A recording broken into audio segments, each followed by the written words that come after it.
Good day, it's May 21st, 2023. I'm Esmeralda Padilla-Gould. Welcome to The Pulse. Uncle Sam is still on field assignment to report on displaced people caused by wars, and we will hook up with him later in the show. The Republicans in the U.S. House of Representatives still has no deal with the Democrats over the debt ceiling, which can bring the U.S. government in debt default by June 1st this year.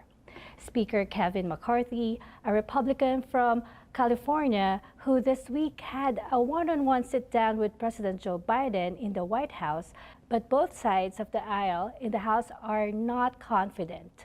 The House Republicans came up with a bill to increase the debt ceiling that includes severe cuts in government spending, but that is not acceptable to the Democrats because the Republican proposals were described by the Democrats as unrealistic and not doable. Any serious cuts in spending by Republicans usually targets budget cuts for Social Security and Medicare and other safety nets program for the country's poor. As an example, one of the items in the Republican proposals is to expand the work requirements for food security programs, like requiring every state to require an applicant for assistance for food stamps assistance to the poor to have a part-time job. Many of our country's disabled, senior on Social Security, and SSI recipients and poor income workers with children requires this supplemental program to help them feed the family. But the Republicans in the House of Representatives wants to make this government safety net program harder and harder to get. These proposals by the GOP House members, according to Representative Jamal Bowman, a Democrat from New York, is not credible. It's a hostage situation. A handful of Democrats plan to start collecting signatures from their ranks in the House and try to recruit 6 Republicans to join them on a so-called discharge petition to bypass the sticky debt ceiling negotiations and force the Speaker to the debt ceiling bill into the floor for voting. Many political observers had described Representative Kevin McCarthy as a weak House Speaker who is without power and are hostage by several bickering factions in his Republican conference. The North Carolina legislator, who has a Republican supermajority, voted Tuesday to override a veto by Governor Roy Cooper. The Republican bill bans all kinds of abortion after the first 12 weeks of pregnancy.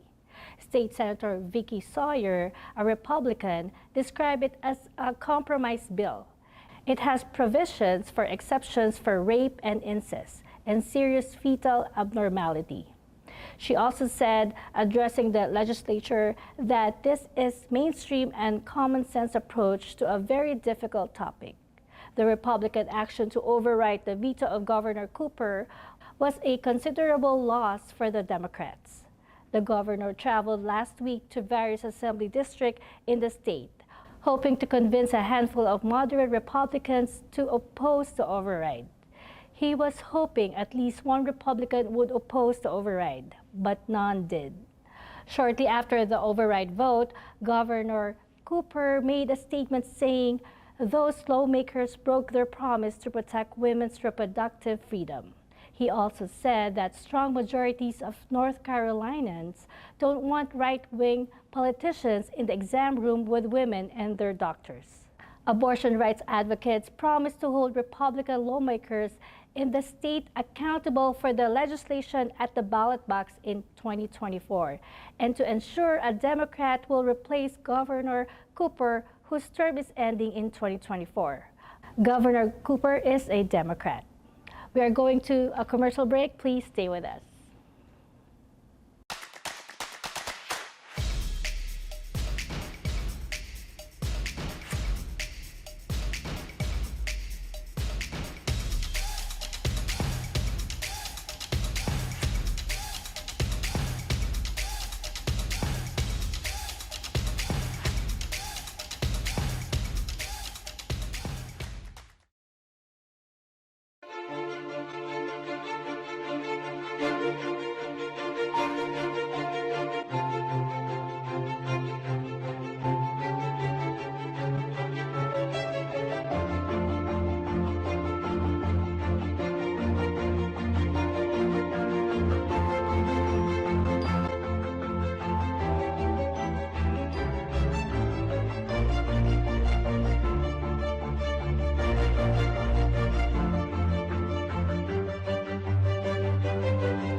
With the many recent changes and focus on immigration law, now more than ever is the time to seek the help you need from an attorney you can trust.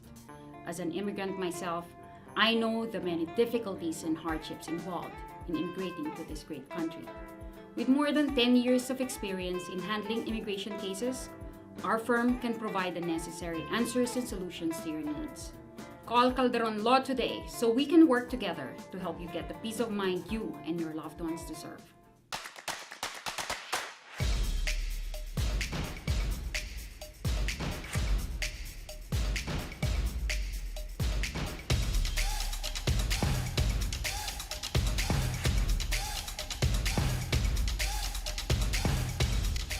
In Nigeria, an American convoy of the mission Nigeria was attacked in an ambush in the state of Anambra, a few hundred miles east of Lagos, Nigeria. According to a report from CNN, the police command in the state of Anambra told CNN that 4 people were killed in the multi-vehicle convoy and set their bodies on fire, but no U.S. citizens were killed. Police spokesman Ikenga Tochukwu told the Associated Free Press that the gunmen also abducted 2 police escorts and a driver. The attack, as confirmed by John Kirby of the National Security Council, and that the Mission Nigeria personnel are working with the Nigerian authorities to investigate the incident.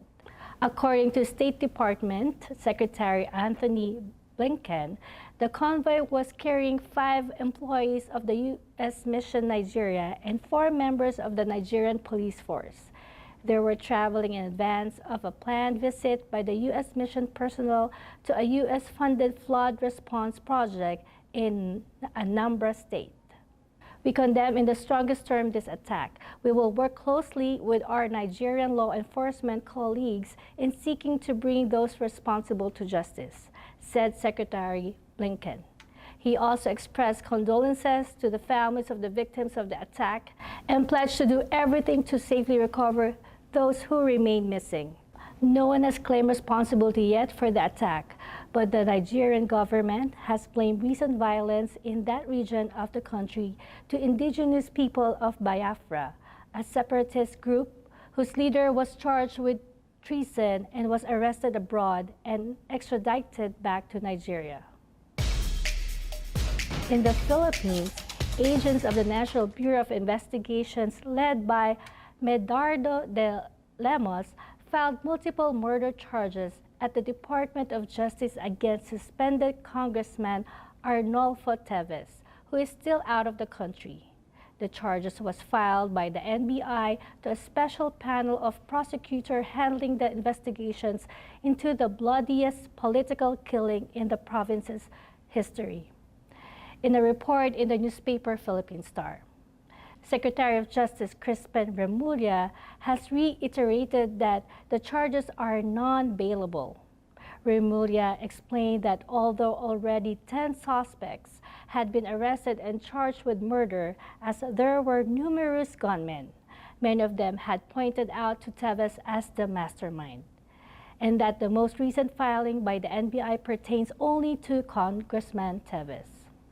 Teves left the country 4 days before the attack of the governor's residence in Pamplona, Negros Oriental, that killed Governor Degamo and 9 others, and injured 16 others at the scene.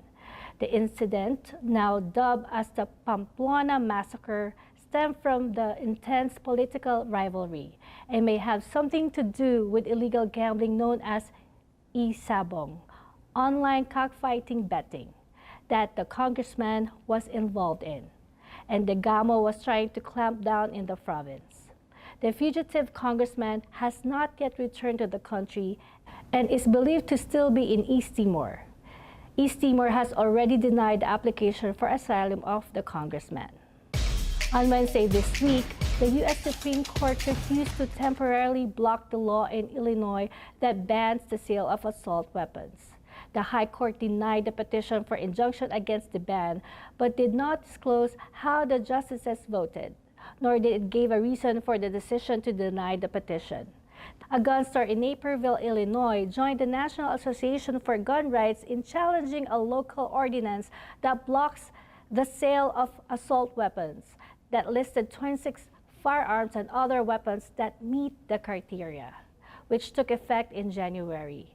The lawsuit filed also challenges Protect the Illinois Communities Act, which also took effect in January this year. The Illinois legislature enacted the ban in August 2022, a month after the deadly mass shooting at Highland Park where 7 people were killed and injured more than 50 people. When we come back from a break, we will link up with Uncle Sam in Asia for an interview with a Sudanese and a Chadian regarding the violent conflict in Sudan. Please stick around.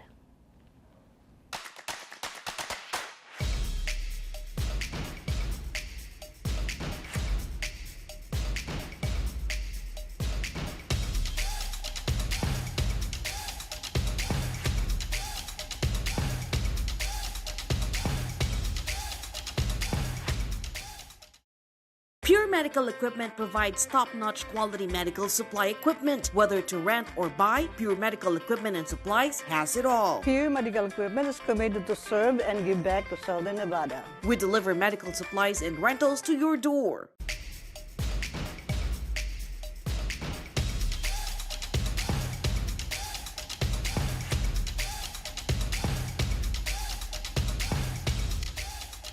Welcome back to The Pulse.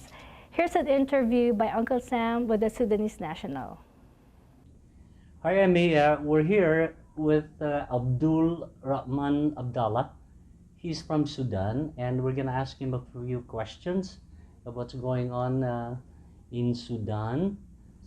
Abdul, your family, basically your parents and your entire family are still in Sudan. And right now, do you know if any one of them are in harm's way? Hi, hello, it's Abdul from Sudan. Been living here in Philippines. So yeah, basically I would like to share with you, what's happening in Sudan right now currently, based on my contacts, the news, and some of my family members, calls and messages.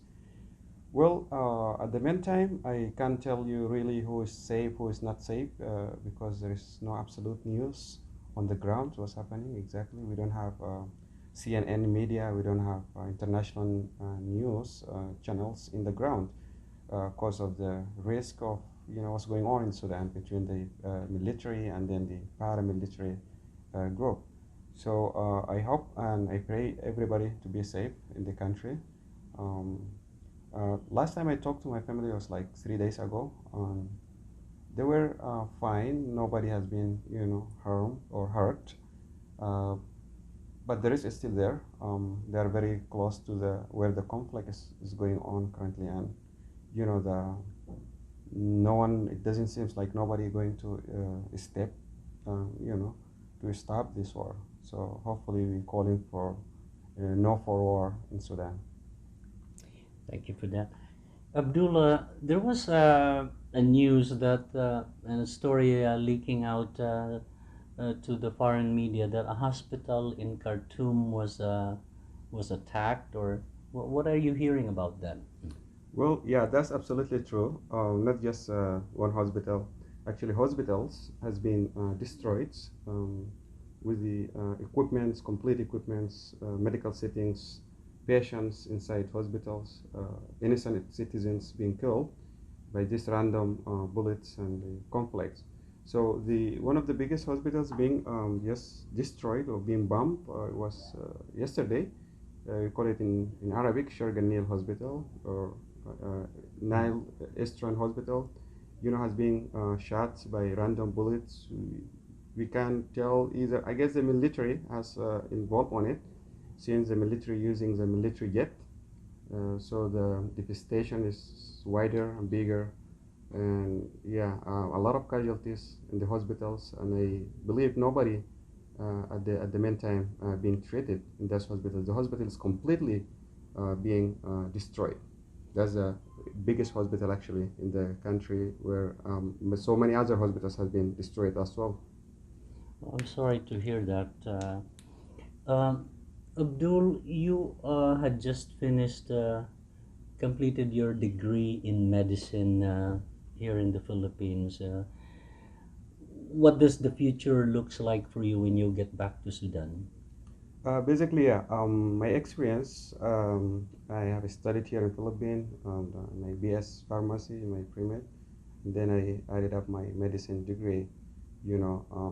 This is my passion actually. Just get involved in medical fields and get enough skills, improve myself, equip myself well with the clinical knowledge and the skills, and help the people wherever they are in need on it.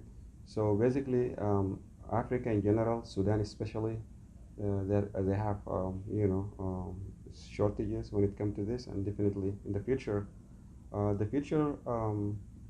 it looked great in the sense that I spent time on my studies, academic studies. So definitely I have to help the community that wherever I will be in the future. Basically, if I'm in Sudan, definitely I help my fellow Sudanese citizens, for their needs when it comes to medical needs and stuff like that. So the future looked great. It looked bright, personal, but for the country, it's very sad what's going on the ground. So definitely the future of the country is part of my future as well. So I hope the country will have a bright future as well, my country Sudan, and definitely I look up to myself as well to have a better future, and I wish for everybody a better and brighter future. Abdul, I'm sorry to ask you this. Do you know if any of your relatives had been injured or have they been directly affected by the conflict right now in Sudan? My very close family, fortunately, no, but we know extended families. They have definitely victims, extended families. We have I heard like three or extended families are being killed. So from my very close like siblings, cousins, I don't have anyone get hurt or get harmed at the meantime. And aside from that, I guess the focus is on those people get arrested with these two different government groups, the paramilitary and then the military itself. So they arrest the people randomly, for suspicious stuff like that. So we have one of our family being just released yesterday. He was arrested by the military and then he was being released. He was arrested for about a month or more, and just yesterday he was released from detention. I see. I'm sorry to hear that. So, how is the food and water situation, in Sudan? Well, this is the biggest concern. The food and water situations, ever since prior to the war, it was in shortages. It was in difficulties. So the war added up more. It worsened the situation, of course. So now people barely surviving. There is not enough food. There is not enough water as well. There is not enough medications. So basically, we're talking there's no safety at all. Even though you're eating, you drink, you can still get shot by bullets. So there is no safety in general. So safety is a priority. And since there is no safety, definitely there will be no logistic support. Even the WHO or other world organizations, cannot risk themselves to go to the on the ground and help and assist the people. So the consequences, it will be worse and worse. Malnutrition, some disease will come up after this. Starvations and hunger. It's very difficult, and then water infections. Speaking about the cholera in Sudan, historic disease in Sudan, cholera. So in this situation, we are as we are medical personnel, we concern this much, and then the consequences it's going to be even worse than what's going on right now. Yeah. Well, Abdul, thank you for taking the time to agree and for agreeing to talk to us. And again, it's Sam for FilAmTV, The Pulse. Back to you, Emmy. And his conversation with Mohammed Zene from Chad. Welcome back to The Pulse. With me is a young man from the country of Chad, which lies west of Sudan. His name is Muhammad Zain. Um, Zain, thank you for agreeing to talk to us. My first question is about the recent conflict in Sudan. Do you think this should be a concern for Chadians or to you personally? Yes, I think Chadians must be concerned because Sudan is a neighboring country, and we also share more than 1,000 kilometers of borders. That's a lot. And what's happening in Sudan will affect Chad in so many ways. For example, like economically, because Chad, as a landlocked country, it relies on the Sudanese seaport, Port Sudan, like one of the two main seaports that the Chadian economy relies on after Port Douala. Oh, that's in Cameroon. Yes, it is in Cameroon. So yes, that's what's happening in Sudan now can affect Chad in so many ways. Okay. What have you been hearing from in N'Djamena, your country's capital, about this temporary? What is the effect temporarily on this recent conflict in Sudan? Actually, the President Deby, President of Chad, like this week, he had a tour around several Chadian cities. One of Okay. the city he visited called Gozbeda, in the eastern part of Chad near the Sudanese border. I see. And in his speech there, he asked the people to not get in the Sudanese conflict and don't bring it to Chad, just keep it there. So don't get involved. Don't get involved, yes, Okay. because we share so many tribes, and we're very close to Sudan, like in so many ways, culturally and so many other ways. So what happening there can possibly be in Chad also. So that's why the president said to the people, just keep it in Sudan, keep it behind the borders. What's the refugee situation already inside Chad? Those refugee camps, and would it get worse if more refugees enter Chad, like from Sudan? Yes, and as you may know, there are like already 13 refugee camps in the eastern Chad near the Sudanese border, I see. and they're mostly overpopulated. So yes, if I think the newcomers of refugees will like make a serious problem for the camps there.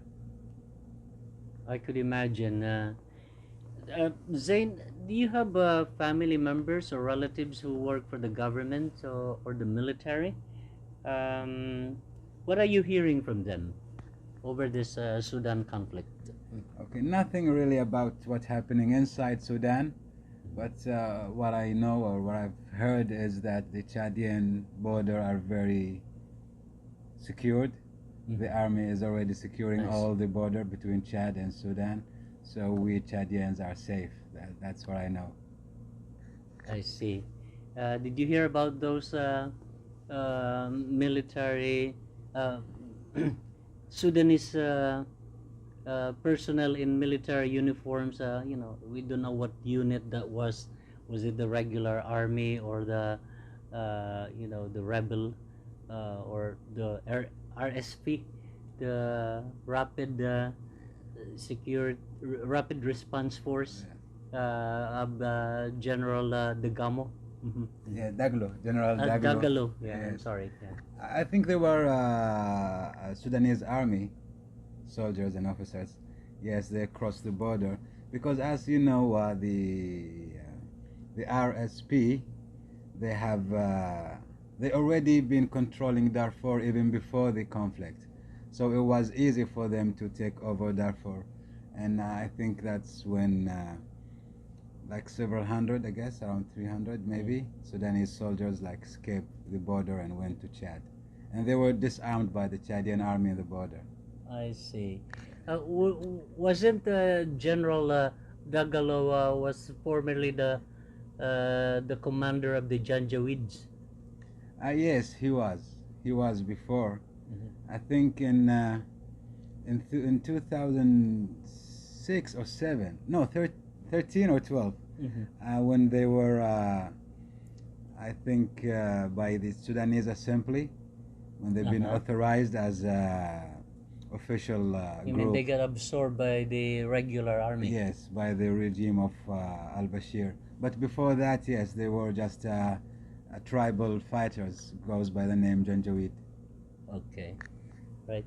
Well, Zain, thank you for talking to us today, and best of, you know, we wish you the best for your country in Chad, and also our prayers goes to the people in Sudan who are really suffering from this conflict.